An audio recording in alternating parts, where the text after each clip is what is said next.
हम भारत के लोग और भारत का संविधान, वो संविधान जो हिंदुस्तान के नागरिकों को उनके मौलिक अधिकारों की गारंटी देता है।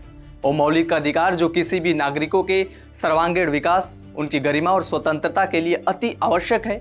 और वो ज़रूरतें जिसको देखते हुए हमारे संविधान के आर्टिकल्स इस बात का संरक्षण देते हैं कि किसी भी इंडियंस के साथ जातीय, नस्लीय, लिंग या जन्म स्थान को लेकर भेदभाव न हो। हालांकि ये सारी बातें विकसित भारत की दंभ भरने वाली सरकार में झूठी लग रही है, खासकर उन जगहों पर जहां डबल इंजन की सरकार है। ऐसा हम क्यों कह रहे हैं? क्यों भारत के संविधान, मौलिक अधिकार और संविधान के आर्टिकल्स पर बात हो रही है? इन सारे पहलुओं पर बात होगी।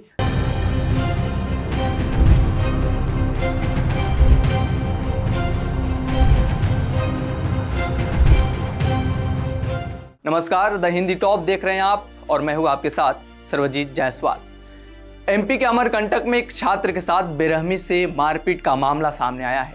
खबर ये नहीं है कि छात्र को पीटा गया है, बल्कि खबर ये है कि जिस छात्र को पीटा गया है वो असम का रहने वाला था और मारने से पहले हमलावरों ने उससे उसका नाम और पता पूछा।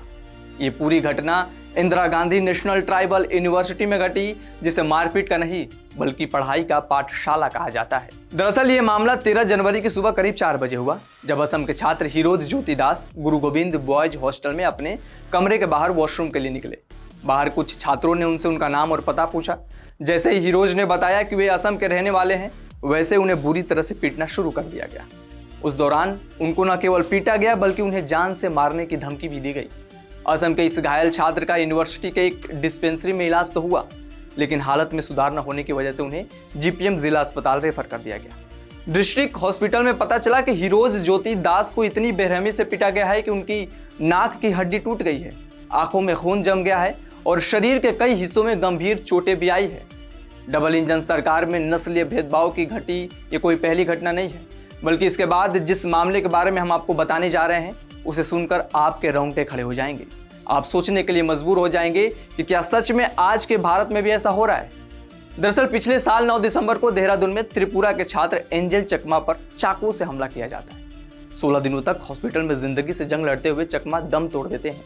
जांच में पता चलता है कि एंजल पर देहरादून में इसलिए हमला हुआ क्योंकि वे त्रिपुरा से थे और मारपीट करने वाले पिछले कई दिनों से उन्हें चाइनीज कहकर चिढ़ाते थे।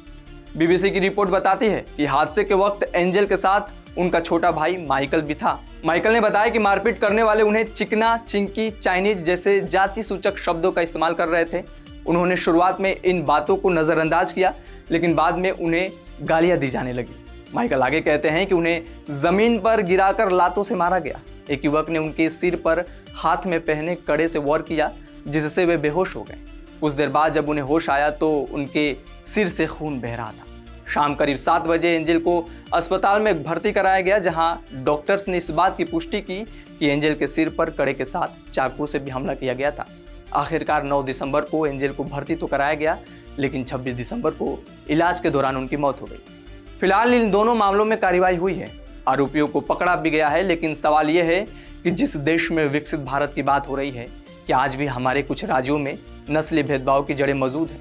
क्या वहां की सरकारी व्यवस्था पूर्वोत्तर से आने वाले छात्रों की सुरक्षा नहीं दे पा रही है? असल में इस घटना के बाद एंजल चकमा के पिता तरुण प्रसाद, जो बीएसएफ के जवान हैं, मीडिया के सामने आए और कहा कि मणिपुर, मिजोरम, नागालैंड, त्रिपुरा, हर जगह से बच्चे उत्तराखंड में पढ़ने जाते हैं। दिल्ली, मुंबई, बेंगलुरु, कोई नौकरी करने जाता है, कोई पढ़ाई करने जाता है, उनके साथ गलत व्यवहार नहीं होना चाहिए। उन्होंने आगे कहा कि हम भी भारतीय हैं, सरकार से मेरी विनती है कि सभी के साथ एक जैसा व्यवहार हो।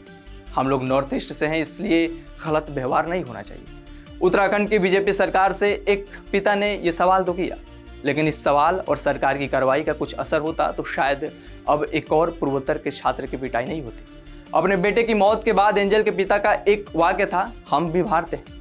इस सेंटेंस के बाद एक बार फिर भारत के संविधान और मौलिक अधिकारों पर चर्चा शुरू हो जाती है, जो उत्तर भारत के साथ पूर्वोत्तर के छात्रों को भी नस्लीय भेदभाव, जाति सूचक शब्दों से रक्षा करती है और ये बताती है कि भारत में रहने वाले किसी भी नागरिक के साथ नस्लीय भेदभाव नहीं होना चाहिए, चाहे वो अपने प्रदेश में रहे या फिर किसी दूसरे राज्य में।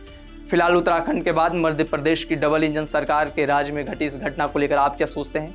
कमेंट बॉक्स में जरूर बताएं। द हिंदी टॉप को सब्सक्राइब करना ना भूलें, साथ ही हमारे बाकी प्लेटफॉर्म जैसे एक्स, फेसबुक और इंस्टाग्राम को भी फॉलो जरूर करें।